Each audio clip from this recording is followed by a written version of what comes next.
प्रशांत उमराव जी हैं हमारे साथ बीजेपी से। मैं मनोज जी से एक रिएक्शन ले लेती हूँ। रहमान भी हमारे साथ मौजूद हैं इस समय। मैं मनोज जी आपसे एक रिएक्शन लेना चाहूंगी, जैसा कि मैंने अपने सहयोगी से भी पूछा कि ये इस बार जो ये 10 जिले हैं जहां पर 57 सीटें हैं, यहां पर निर्णायक भूमिका में जो रहते हैं वो ओबीसी, दलित और मुस्लिम समुदाय के लोग, ये निर्णायक भूमिका में है जो किसी भी पार्टी को जीत दिला देते हैं। अब इन्हीं मतदाताओं ने 2012 में समाजवादी पार्टी को 32 सीटें दिलाई और बीजेपी को 8, और 2017 में बड़ा उलटफेर करके बीजेपी को 46 सीटें और समाजवादी पार्टी को 2 में लाकर खड़ा कर दिया। इस बार का आप सिनेरियो कैसे देखते हैं, क्या आपको लग रहा है? ये अब मुश्किल ये है कि न 2012 न 2017 को हम आधार नहीं बना सकते, क्योंकि मतलब हमें यही नहीं पता कि 2012 और 17 में कौन किसके फैक्टर्स रिपीट हो रहे हैं। अभी ये चुनाव इतना ज़्यादा, जैसे अभी एक सज्जन ने बाइट दिया तो उनका देखिए विकास होना चाहिए, सरकार किसी की भी आए, यानी कि विकास शब्द उनके लिए एक न्यूट्रल वर्ड है, वो योगी आदित्यनाथ और अखिलेश पे एप्लीकेबल है।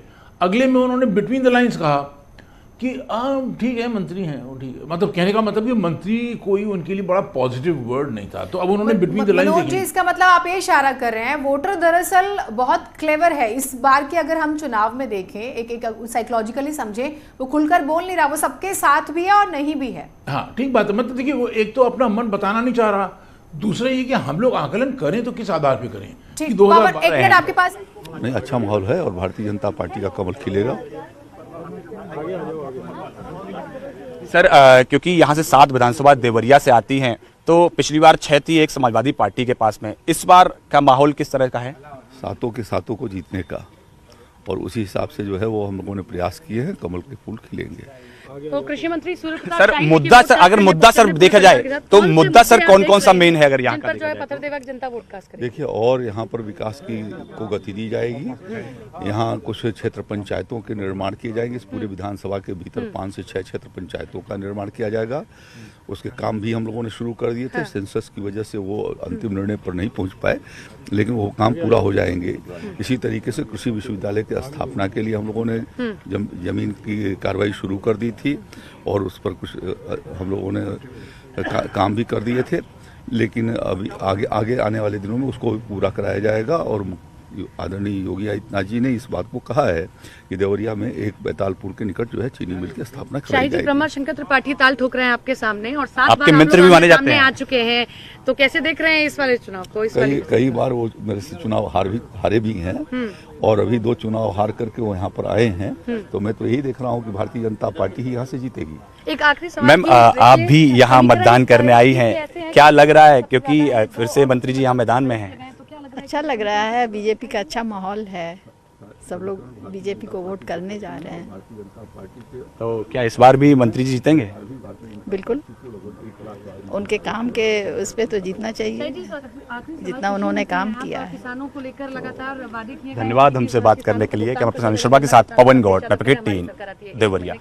बस्ती से हमारे साथ रहमान भी जुड़े हुए हैं। बस्ती की जब हम बात करते हैं रहमान, 5 विशेष तौर पर जो है विधानसभाएं आती है। बस्ती वो जिला जो सबसे ज्यादा बाढ़ की मार झेलता है, बस्ती वो जिला जो बहुत ज्यादा गरीब है, और बस्ती वो जिला जो लंबे समय से पिछड़ा रह गया। रोजगार को लेकर हमेशा वो ठगा जाता है। जरा बताइए लोग किस तरह से वोट करने पहुंच रहे हैं, क्या उनके मुद्दे हैं, और बहुत उत्साह है क्या? बहुत वोटर्स आ रहे हैं, लग रहा है कि इस बार वोट प्रतिशत बढ़ जाएगा?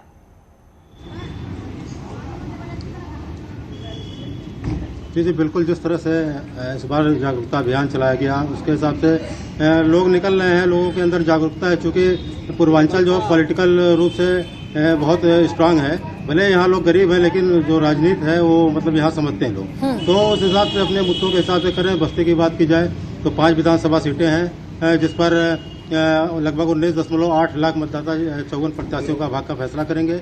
और पिछली बार जो बीजेपी ने एक क्लीन स्वीप किया था, 5 सीट जीती थी, और इस बार जो है लड़ाई त्रिकोणी, कहीं एक सीट पे त्रिकोणी हरिया पे, बाकी 4 जगह सपा और भाजपा लड़ रही है। और यहाँ के मुद्दों की बात की जाए तो सबसे बड़ा मुद्दा जो किसान है, यहाँ पे गन्ना किसान है, जैसे बिल योगी सरकार ने बिल लगाई। ठीक है रहमान, लौटेंगे आपके पास। फिलहाल की जानकारी आपने हम तक पहुंचा दी है। वही हमारे साथ मेहमान भी जुड़े हैं, मनोज जी हैं सीनियर जर्नलिस्ट, और प्रशांत उमराव जी है बीजेपी से।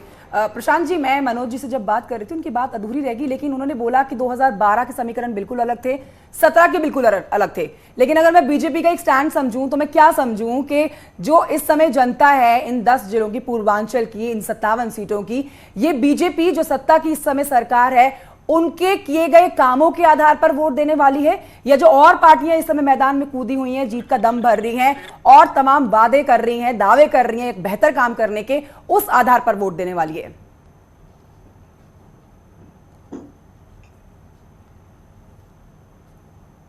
प्रशांत जी,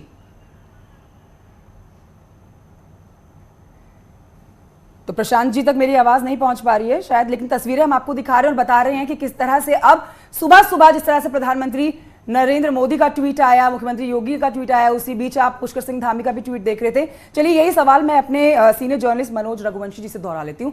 मनोज जी, आप कह रहे थे समीकरण बिल्कुल अलग हो जाते हैं हर बार के मतदान में, लेकिन इस बार के समीकरण आपको क्या बता रहे हो? कि आपकी बात अधूरी रह गई थी, पूरी कर लेते हैं वो बात कि क्या